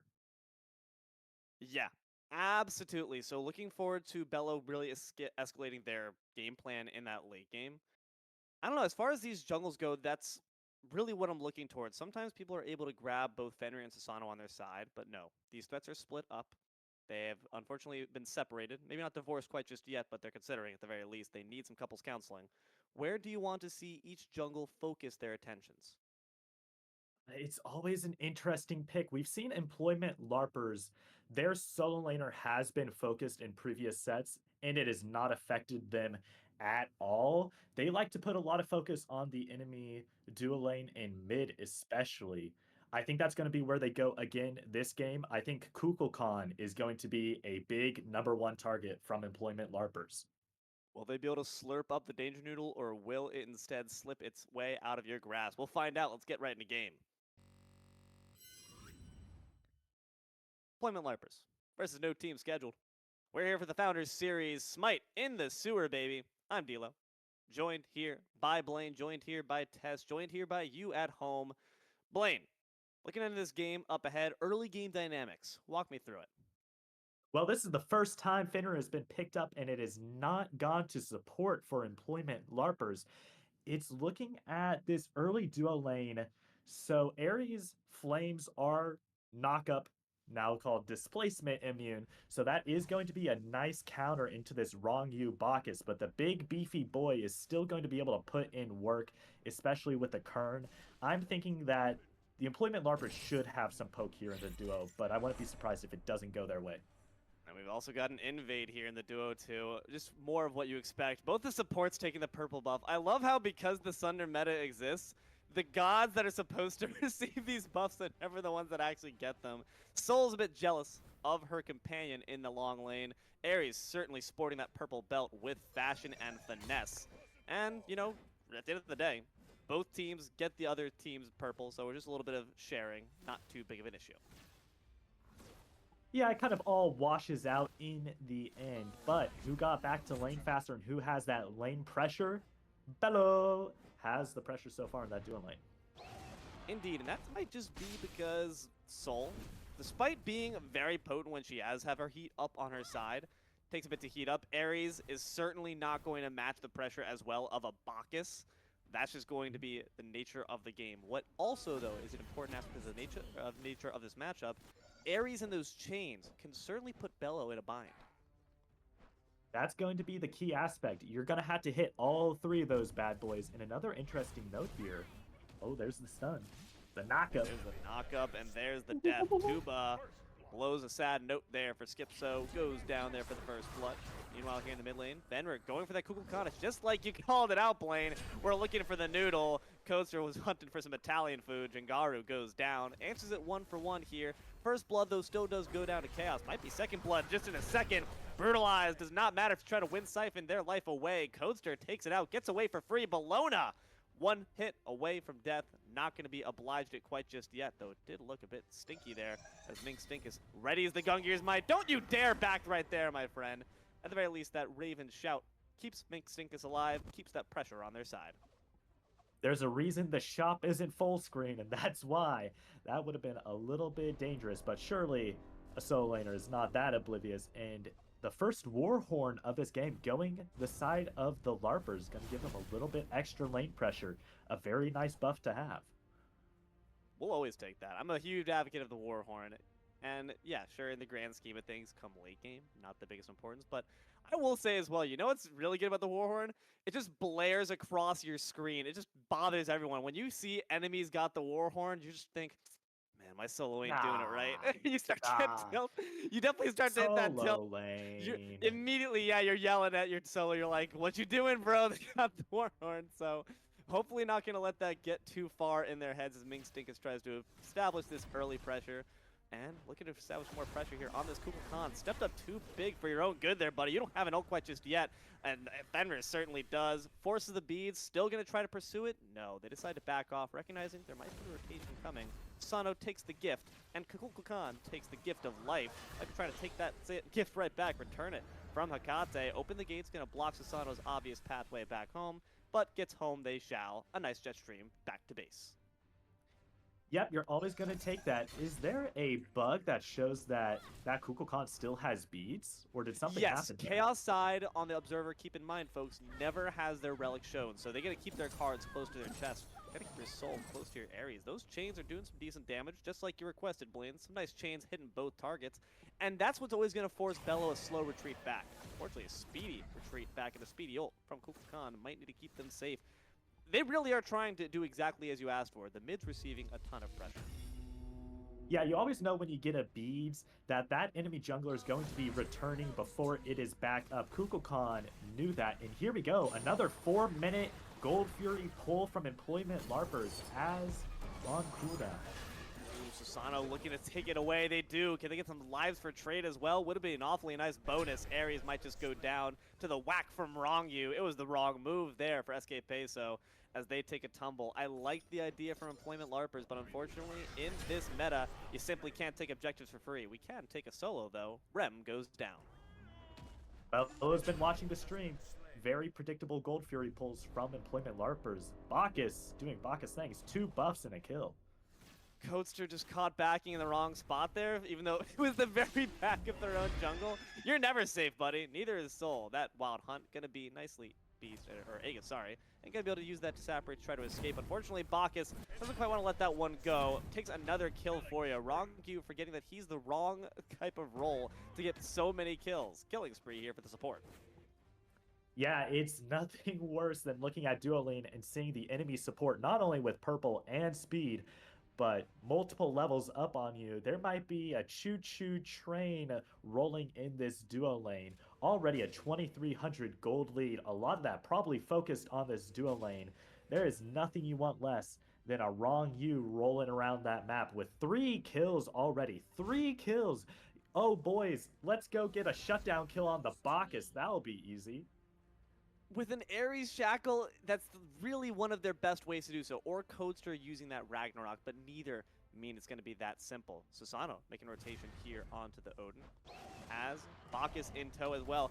Easy shutdown, right, guys? Oh, wrong god. Sorry, Mixink is going to go down instead. Oath going to be able to take that last hit. Makes it 3-5 here, 6 minutes in. Nice 2,000 gold lead here for Chaos. Yeah, we're definitely seeing why Bacchus gets banned out so often. And this Fenrir has been a good counter pick into the Bacchus, but that's been on a support-on-support matchup for Employment Larpers when the support is able to rotate with the Bacchus at all times and kind of counter him out. Wrong U's rotating not at the same time or to the same places as Codester this game and able to get some free pressure in the lanes where he goes. Just going to be keeping that momentum going as Mink Stinkus does not realize they're walking into an ambush. They're hiding in the bushes, the trees. They have eyes, man. Going to be able to luckily get out thanks to that lunge. But Bello, not going to let you trust any part of your own territory. You saw Bacchus wandering into the Harpies to grab that kill on Codester. And we're seeing Mink Stinkus just under the victim of guerrilla war tactics at this point. Oh, and if this isn't just bad luck, the Queen Naga spawning on Bello's side of the map. That's just cruel. Spotted out by Employment Larpers, though. So they do know which side of the map it's on, but I don't think you're wanting to go onto the enemy side of the jungle for that. Especially when they have that natural secure. Kukulkan, not quite seen too much, at least in the EU bracket yesterday, but now being seen here and can show a show of force around these objectives. Nice show of force here with that open the gates, and there's the Ragnarok we need to see. Here comes your shutdown as well. Nice job there by Codester. Brings the pain to Rongyu. Yep, 2 volts is what it takes to bring down a Bacchus at the end of the day. Doesn't have a CC immune ult. Unfortunately, neither does that. Cernanos not able to find that kill on the soul thanks to the disapparate. And now, having spotted out this Naga, going to be taken down. Golden ult comes a bit too late, and the tornado just wasn't quite enough. Now they're pulled back in. Feeds also coming a bit too late, just shows off their golden hour. But Employment Larpers not here for more fight. They're just here for the objective. They decide to retreat back without putting up too much more of a struggle. Codester, though, having second thoughts, sees Sasano as an awfully tasty morsel, but watch out. There's a lamb in the woods as well. Soul trying to call that one out, and accordingly, Codester retreats. Yeah, I mean, good job by Employment Larpers getting that Queen Naga. I mean, sometimes all it takes to get an objective, it's not a lead, it's not positioning, sometimes it's sheer audacity, but here comes a Gold Fury pull, and there's nobody near it. Despite getting that Naga, Bello walk away with the bigger fish. And Employment Larpers, having realized that, just kind of have a Naga around their belts just for the aesthetic, which, to be fair, it's a very nice shade of lilac, but we're not really looking for just the flash and the filler. We're looking for the actual fights here. So far, just farming on up. Now 9 minutes into the game. Bello continuing to expand this lead. Now rising to about 3,000. Employment Larpers, what's their way back in? The worst part is there's not any shutdown kills anymore to get you that gold chunks back. The big things are going to be getting those gold camps on the duo and solo side of the maps as round, and the gold cache near that mid lane. But the enemy team knows that as well. They're going to be rotating near those. I don't think Brindar is going to be able to get those with this level 9 Kern just stomping around this duo lane. Gonna try to Not without the help of Ares anyway. Because Ares coming there for the rotation. We're seeing both side lanes receiving a bit of love. Unfortunately, Employment Larpers just not receiving any kills quite yet for it. Cernunos saw that one from a mile away, and here comes the counter cavalry. Brendar could be in a bit of trouble here, trying to path wisely, wide away from the opening into the lane. Bacchus leaps on in. Luckily, that knockup is going to be immune, and the no escape brings them back. Unfortunately, didn't have anyone else to try to keep them in their jaws like a nice Fenrir. Instead, it's going to be Brendar. Their flame's been blown out. Oath takes the kill. Yeah, SK Peso did a good job there in Ares ult, juking the Kukulkan ult, but dodging is only going to do so much in a team fight. You're not going to win a team fight simply by not dying, as Bello picks up a kill. You're also going to pick up a nice tower for yourself, and yeah, you're right. Dodging's not enough. 2 members were not enough. There was 4 over there. Bello are out-rotating at this point, and that's what the Sasano pick grabs you. You need to try to slow them down, whether it be through some shackles, whether it be through some intimidation factor. At this point, Employment Larpers need that unemployment check to come in quick. Keep in mind, they only play at having jobs. They need to actually find ways to get to the books, get to the classifieds, and find some real work to put in. Yeah, the bigger issue than this, even this 5k gold lead, which at 11 minutes is a substantial amount of lead, is the fact that Bello has both the gold furies so far, and I would not be surprised if they were able to get the 3rd one as well. All 3 of those is a wombo combo. That's a triple threat that you cannot contend with. Now trying to contend with this Warhorn. This is where the battle truly lies. 3, 4 members come to take it away from you. Employment Larpers, you just can't have anything in Detroit. Certainly can't have a Warhorn in solo lane. Bello have been taking that one consistently. Like I said, man, the tilt just stacks up. Mink Stinkus was damn near considering laying his life down for it. But with 4 members staring you down in the face, walking into your tower, it might just be sacrifice for the claim. Drops down the cage of stall for the rest of the team. The Amanita Amulet keeps them a bit more into good health. Not enough, though. Jongaru takes that kill away. Typhoon, as well as the big Hulk and Sneeze, come through, but they open the gates. And Codester's big bite takes down the Danger Noodle, slurps him up like a nice spaghetti noodle instead. Rem goes down to follow. Double kill there for Codester, keeping up the killing spree, but the Wind Siphon might put an end to them. Triple kill there for Codester, slain by the Bacchus, and that's going to put an end to the Wolf's nice streak. Now with the Bacchus underneath the pursuit, if he can land a shackle, can certainly ensure that kill. Hopefully get your skill shots online. Doesn't even matter. One swish of the sword, Rongyu's head will roll. Yeah, I mean, you lose the tower there. The tower is probably still going down. To get 4 kills out of it, you have to feel pretty okay as the employment Larpers. However, even though you got the kills, none of those are really shut down. The gold is basically still the same after that fight. Unless you pull this Gold Fury or get another big objective off of this, like the Naga, it's not going to put you in any better of a position even after that good fight that went your way. For sure. As we see, they Employment do Larpers look like they're going feeling around good at us. Yeah, they got the Naga. They now got the Fury. Potential in their pocket. That Naga buff, of course, going to very much help them. But here comes Nunos around the back trying to make some bacon. And they do not want to do that. They say, we're on a strictly halal diet. Thank you very much. Gold Fury is still being engaged. Here comes the Poking ult, though, to wind it down. Still not enough. Chingara still takes it down. Bacon, though, turns Tuba back into lamb chops. Beautiful work to try to get at least something to your name. Bello leap in. They do not want to let this one go without some blood on their own ledger. That Disapparate, though, immunes them from that whirlwind to get them some more damage. Keeps Soul alive. Maybe not for too much longer. That Aegis keeps them in the game. Cage stops them from trying to enter, but unfortunately that whirlwind's going to enter on their heads. SK Peso goes down. Brendar follows. Here comes the attack Coaster with the Ragnarok. Bacon takes that kill away. Mink Stinkus goes down, though. It's only 2 members remaining versus the 3 of Bello. They do not want to fight anymore. They say goodbye instead. Bello take their Fury and their 3 kills. They walk away. Yeah, once again, those displacement ults coming out, and these members of Bello seeing those as free blinks. Ares ult me in, right next to your squishies, okay, and they pick up the kills and the 3rd Gold Fury of the game. Kern, the only one dying for Bello there, but probably doing a great job for his team, not only stalling out the employment Larpers' burn of that Fury long enough for Bello to come in and secure it, but also just spacing them out enough that Bello was able to get it and then run down that lane and get a little bit more. And even though it's a bit of a wash in terms of kills, gold lead is about the same.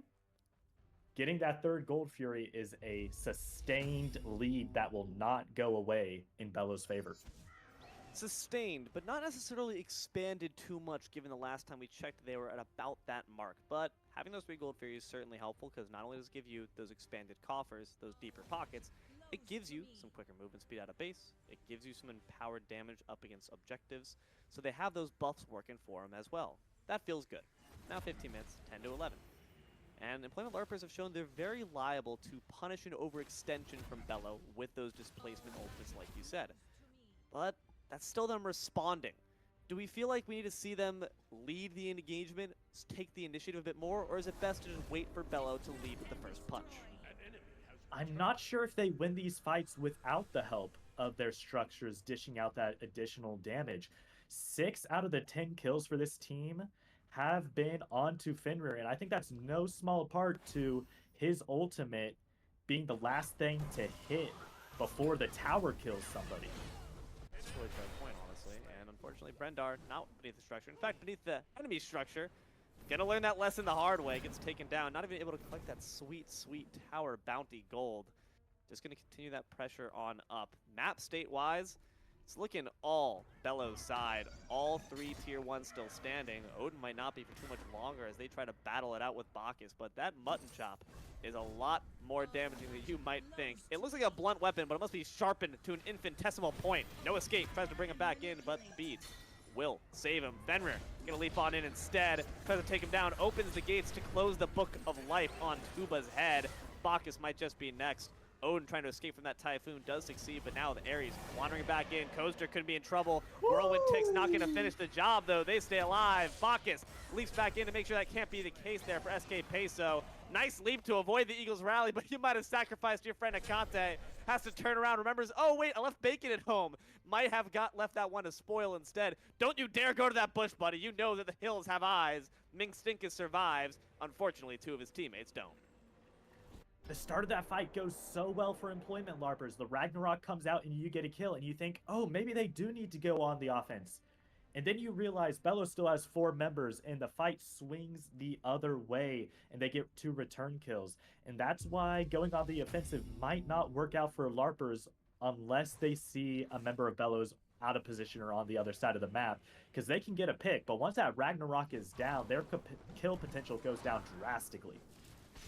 With that, Bello open up on this Ancient Fury. All of your structures are now mine.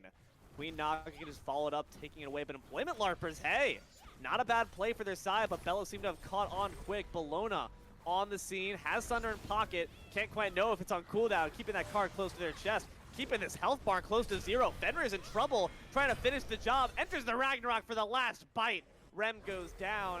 SK Peso trying to stall out Bello's approach, also puts their life up to trade. The cage has been dropped, the Whirlwind's on top.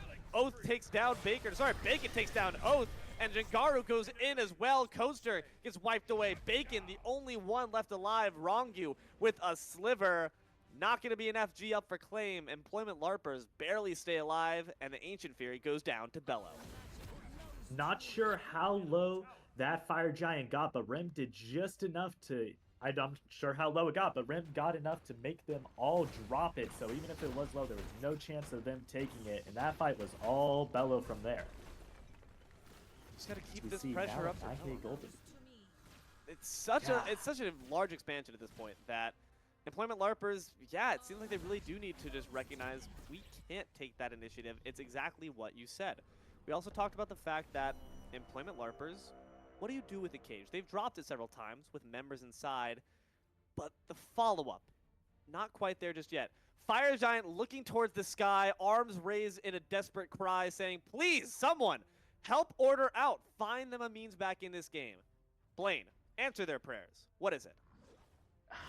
It's not just the Odin ult, because as we saw, the Kukulkan just drops a tornado on it, so anybody on your team that's inside that Odin ult is going to get ripped to shreds by those winds. Ares cannot stay inside that Odin ult to try to keep people inside it with those crippling chains. A level 12 Ares cannot sustain any abilities from this Kukulkan. Your best bet is to steal this and run away at the speed of sound here.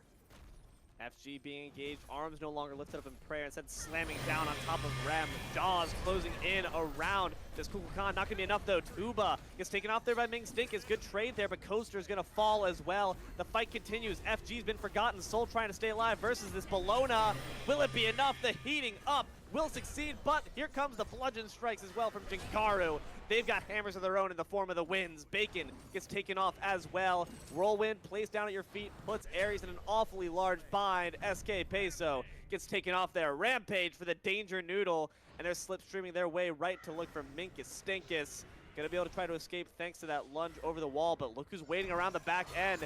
You can't juke shoes your way out of this one, buddy. Unfortunately, you're gonna be tip-tapping your way back to the grayscale. Deicide here for Bello. You're on camera. Excellent work for that fight. Very good fight, and once again, it looks like it's going the Larpers' way, and then you look at the rest of the fight after they get a pick, and you see a full health Kukulkan, and your heart sinks, and you see those wind AoE dot icons popping up all over your team, and you know it's over. They can get picks, but they just cannot handle a level 19 Kukulkan's damage. 7, 3, and 9, getting full build now here. The sheer damage that this Kukulkan is dishing out is just unattainable for this level 13 Ares to deal with. FG gonna go down there, Bello. Makes it even more of an issue to contend with in terms of their damage output. And you know what? The Kukulkan's been fantastic. And you pointed out the fact that we need to put a target on its back. We just didn't stomp the noodle quite enough, and now it's here to claim your lives as payback for all you've done to wrong them. I think part of the issue is Employment Larpers, they want to get up close into your face. They want to kind of limit the area you can walk in and limit the area the fight exists in. Kukulkan's kind of fine with that in terms of placing down tornadoes. If you're close to me, you're just going to get blown away by these winds. Ancient Fury. Now up for the take once again. Bello trying to repeat history here. Whirlwind's been dropped. Here comes Spirit of the Nine Winds as well. Bacon, though, steals it away. Unfortunately, with an FG, it's still going to be a rough fight. Brendar finds it out the hard way. They go down first. Pulls them into the cage for the no escape. You're not getting out anytime soon. Employment Larpers do the best they can there, actually. It's a great sacrifice there from SK Peso to keep Bello at bay so the rest of the team could stay safe. Is 30 seconds long enough for Bello to destroy a Phoenix, and maybe even in this game, we will see. They definitely have the damage to take this Phoenix out. How far they push is still to be determined. Conte does not want to enter into it just yet. They say, listen, we can lose one bird. It's a sacrifice we're willing to make. Bacchus dropped down to half health because of it. Let's see what else they can take. Odin, ready as that Gungnir's might. Fenrir is still on the front lines, taking down towers. We want you back at home base, buddy. Puppy Dog, where are you? Please find your way home. Gonna need to put up some lost posters in a second. Bello, not lost at all. They just don't want to quite lose this fight on that third Phoenix Siege. They decide to retreat back into the jungle to see what more they can take. Fenrir, come back. You can blame it all on me. Yeah, I mean, often you see a team go for 2 birds and then leave.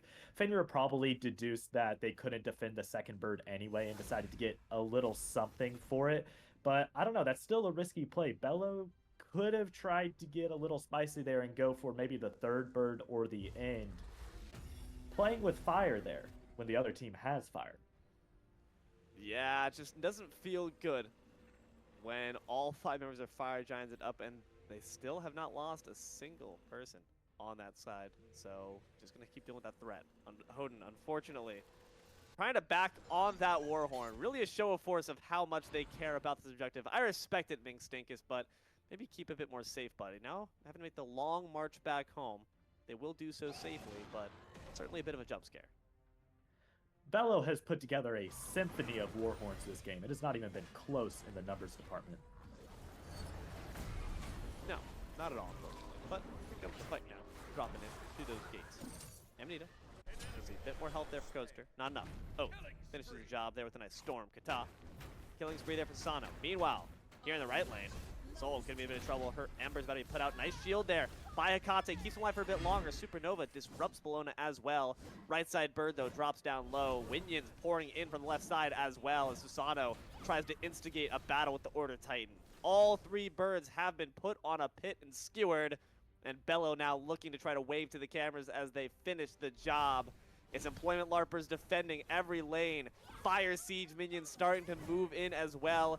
Bello fanning out to try to confuse, disorient, disarray is all we see as back in the back line, Bacchus looks to try to finish the job, and indeed they will.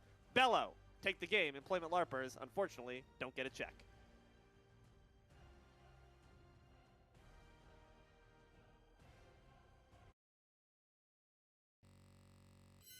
You got some nice player levels off of that one, and as we see, the Bacchus got off to a hot start and never looked back. Finished 6-2 and 18 and was basically a second jungler rotating to solo more than I've ever seen a support rotate to solo in my life. And Minkstinkus has done a great job so far in these previous games of maintaining a gold lead even when being put under pressure. But there's a big difference between a 2-man gank of solo a couple of times in a set and a 3 or 4-man gank on solo over and over again. Was not able to handle that. But the big difference in this game was the sheer amount of duo lane pressure that Bello was able to get early on this Solan Ares. And you know what the thing about the Ares pick is, we didn't get to quite talk about during the game. Wrong, you had a great answer for it. That second item built, that Talisman of Purification, grants not only you, but that members of the team around you CC immunity, which is exactly what you need for this pick. They prioritized it, they recognized the assignment, and they completed it and executed it to perfection. Beautiful performances there from Bello. Employment Larpers put up a hell of a fight, like you said, Blaine, but at the end of the day, just couldn't quite come up with a victory. So that means that their day ends here. Bello will be moving on right forward, and will be moving right on forward as well, so don't you dare go anywhere. More Smite action coming at you in the sewer in just a bit.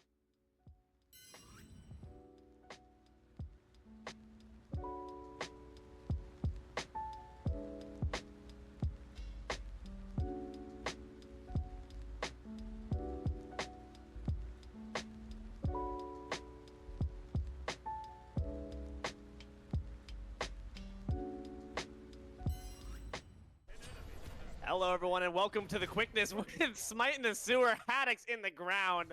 First blood. Wow, Tess, nice work, just in time. I'm Deelo, joined here by Blaine. Scrumptious, rough. First name Zach, first blood. That's how the cookie crumbles sometimes. 30 seconds in. To the pregame, the clock hasn't even started yet. What? Yeah, I'm about to say 30 seconds in the game, buddy. You sure about that one? Welcome to Smite 2 casting. All right, it's kooky out here. I mean, Scrumptious tried to make that 5-man grouping death ball. Instead, they get deathed instead.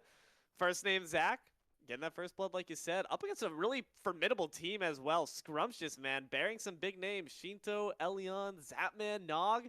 Feels good to get that first one off if you got any nerves.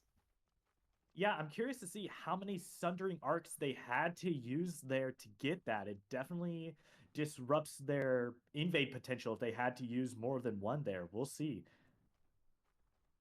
Ymir getting ran at here. Early impression certainly is nice when you have the Fenrir. I mean, we didn't get to see the P's and B's line up, but we know what they are. I see that Ymir. And I gotta say, Blaine, as two fellow Ymir enjoyers, it's so nice to see that pick be just slotted in so often. Fenrir trying to get on this aggression once again. Sunders away. That speed buff, that is mine now. Thank you very much. Yeah, speed, one of the best buffs to try to take as often as possible. I wouldn't be surprised to see Scrumptious getting that speed buff up to level 2 before first name Zach does. That's always a nice power spike for your jungler to have, especially when it's a Fin. Actually, Fenrir is the support. I am so out of it. It is the Susano. Smite 2, everyone. But you know, this is what you oftentimes see. When there's a Fenrir Susano on a team, Fenrir is going to be that support, and you just want to lock in those two junglers because they're both so formidable. So it's not just about having them on your side.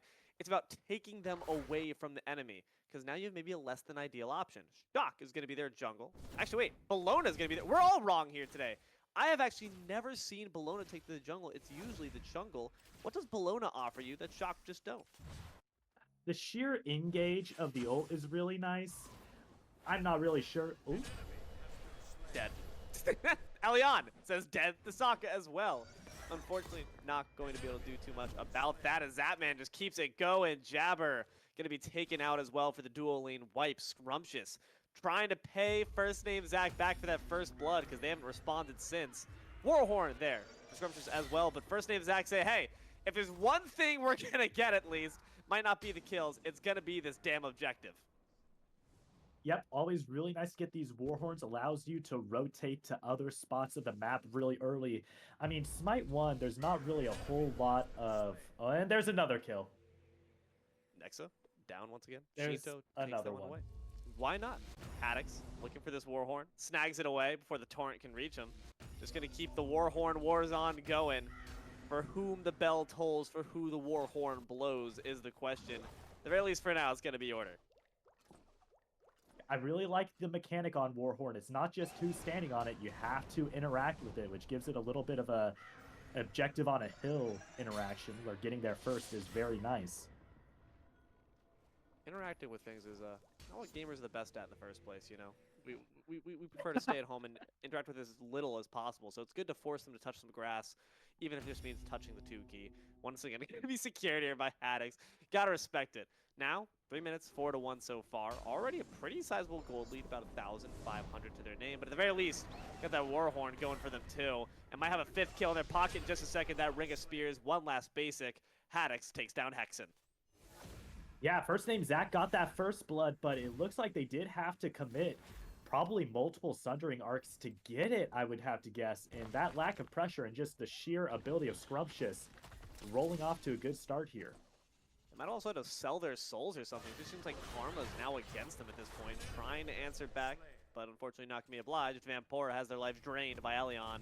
Opens up this next speed buff. You see this oftentimes, the snowball effect. One speed buff gets taken, Soul's life might get taken next. The winds of change are blowing.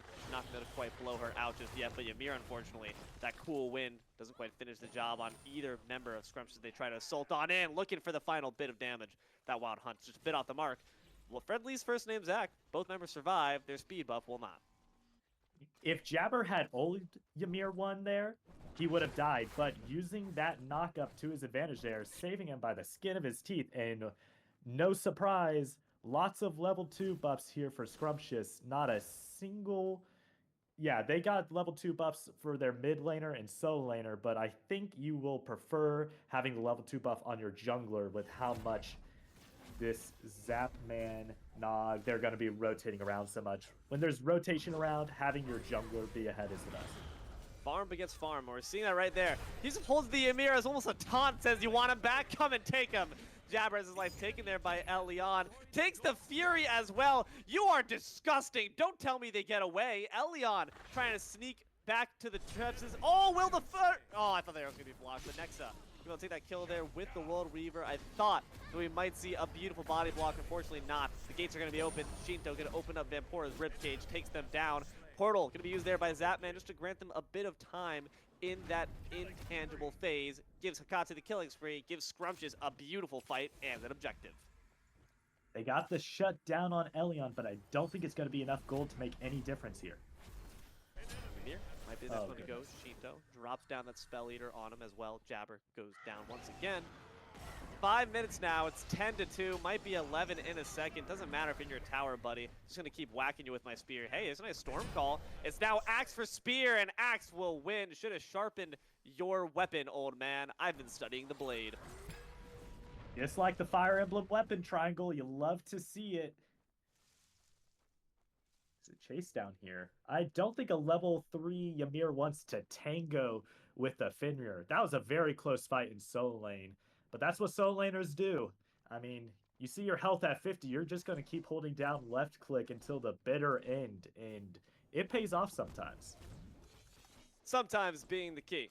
At the very least, so far for Scrumptious, most things have been coming up their way since that unfortunate first blood. Warhorn once again goes down.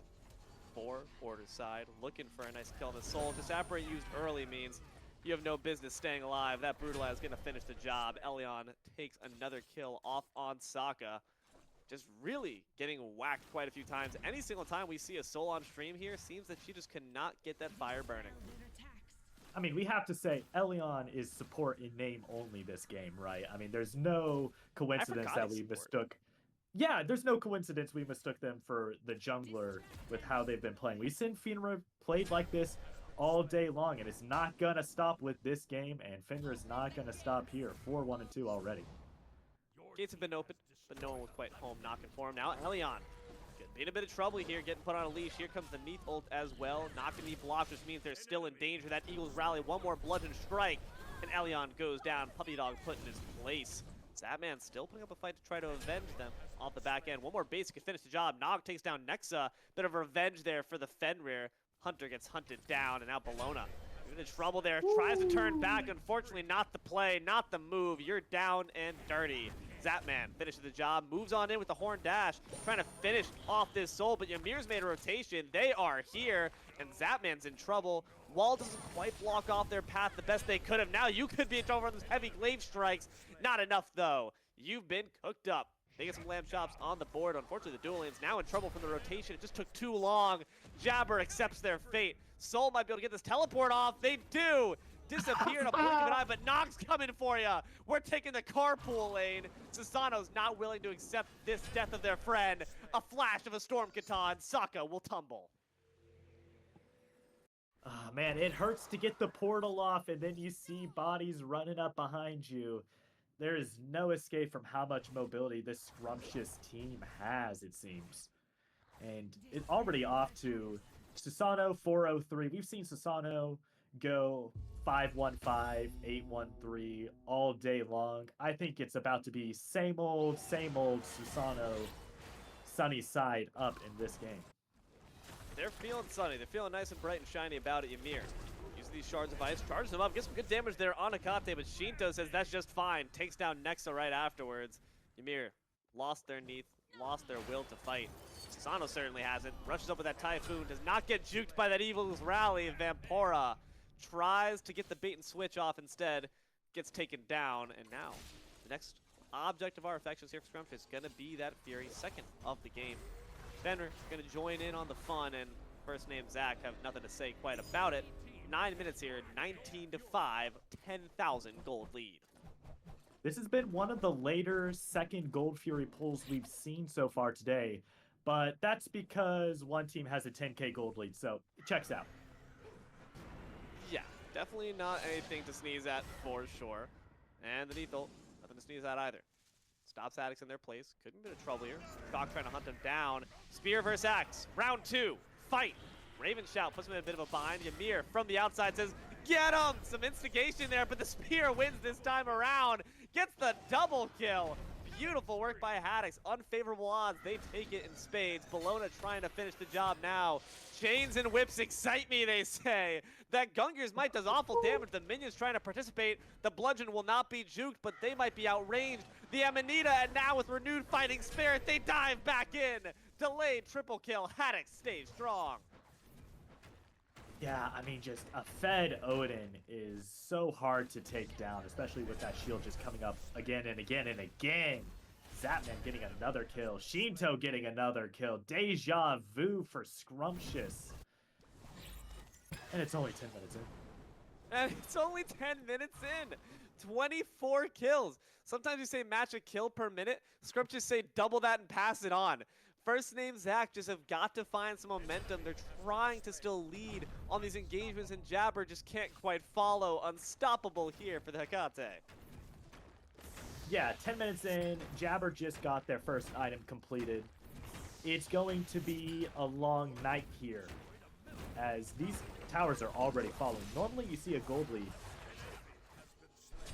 There she goes. You don't see towers falling this quickly very often.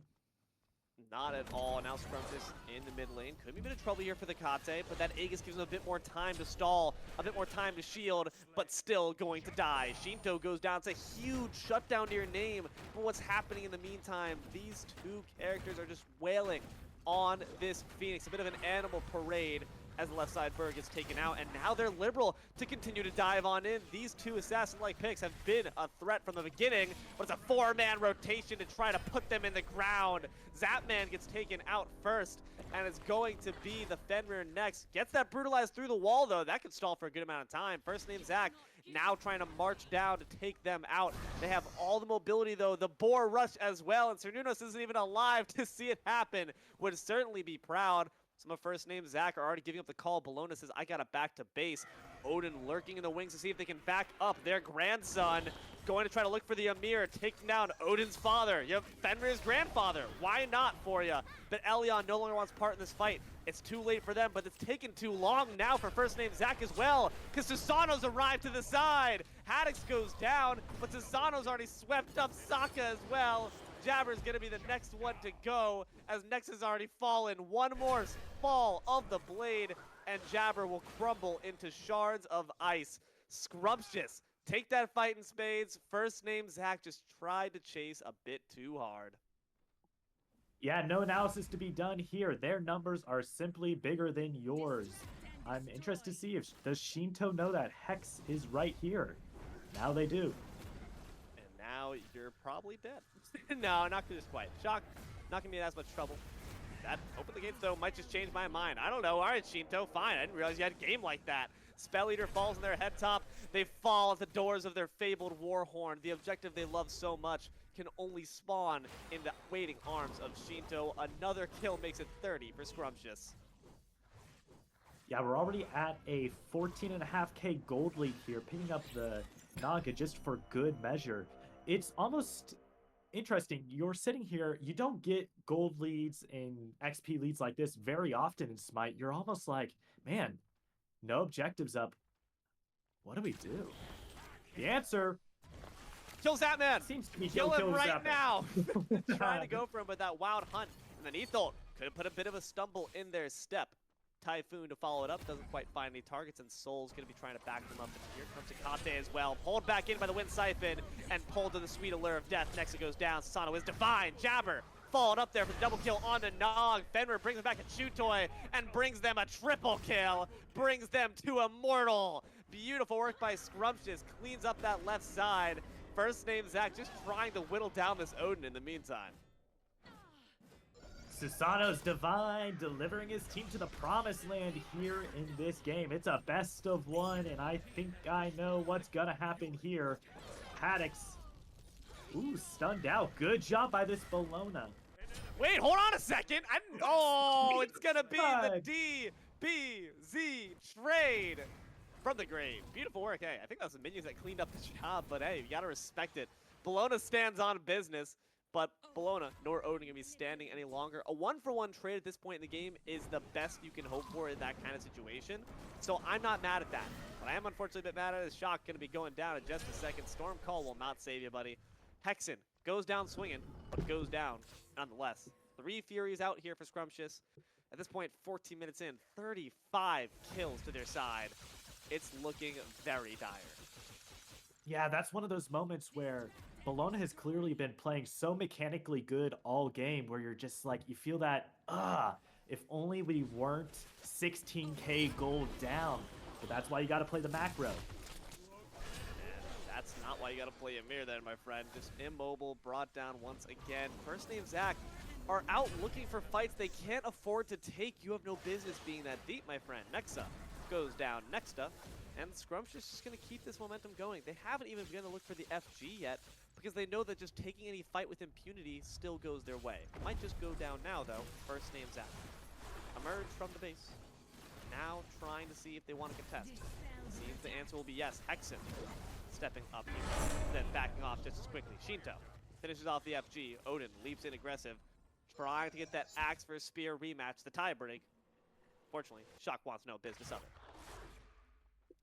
Yeah, probably going to go back, get some items, take out this left bird again, push mid. It'll be interesting. They might go for the towers first, actually, just so they can go from one bird straight to the other. Or they might just kill an egg. We'll see. They might just kill a soul. Why not? Our swords will blot out the sun, and our tornadoes will do the same. Sokka goes down godlike. Here for Nog. 2v1 at this point. I am immortal. Don't you dare challenge me, peasant. I will smite you with holy fire and lightning. Shinto takes down that tier 2. 3 members of Chaos just looking to see if they can get some accolades, take down Nog from their throne. But in the meantime, your bird is falling, and your base might be next. Nog is completely fine, let them back, says, I'll give my teammates maybe something to fight instead back home. Unfortunately, only one left knocking is Bologna, and Vampora goes down a stake in their heart. With that, Scrumptious take that delicious game. Man, watching Nog go 13-0-6 made me sick like eggnog. That was brutal to watch. Rough. A bit rough there on my friends for first name Zach. They got the first blood. They led with aggression. I respect that. And they continued with aggression, you know, Blaine? They didn't want to go down meekly. They did not want to lay their lives down without a fight. Unfortunately, maybe just a bit too much fight for their own good. Yeah, I mean, it's a best of one. You have to put your best foot forward. I like the play of going for first blood. I definitely don't think that was what caused them problems. I liked it. It worked out at first. But at the end of the day, you have to go into laning phase. And going into laning phase against Zapman and Elion is a rough experience. Yeah, especially when you're being slowly starved and sieged and constricted from all your farm. Elion really set the pace with that first speed buff invade, and we never saw them let off the gas. At that point, it almost seemed like their fate was written from that moment onward. So, great job there to Scrumptious. Good effort there from first name Zach. With that, your run has ended, and Scrumptious will be moving on, and we shall as well. Don't go anywhere. We'll be right back, leaping into the sewer for more Smite 2 action in just a bit.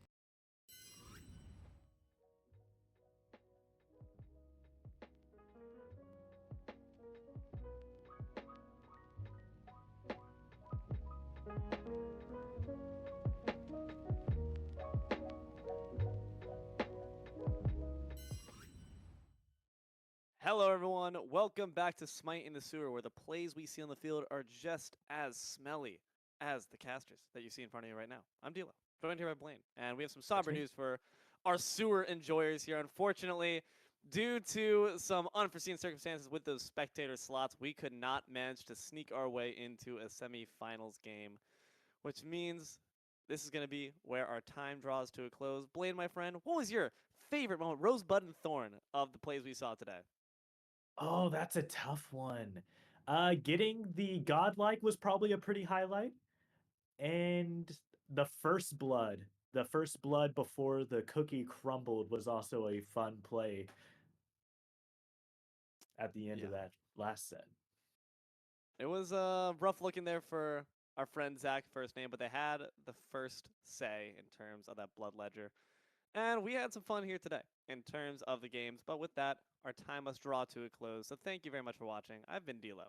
Joined here by Blaine, we had the work of Tess on production, Almighty Eye in the Sky, the best cam this west side of Hi-rez or any amateur production have seen in the Smite scene. So please make sure to drop thanks for all they do, all these lovely scenes. Look at that rain, that pixelated rain. Wow, it's beautiful. And thank you very much for watching. We hope you guys have enjoyed just as much as we have. With that, good games, good night. We'll catch you all next time in the sewer.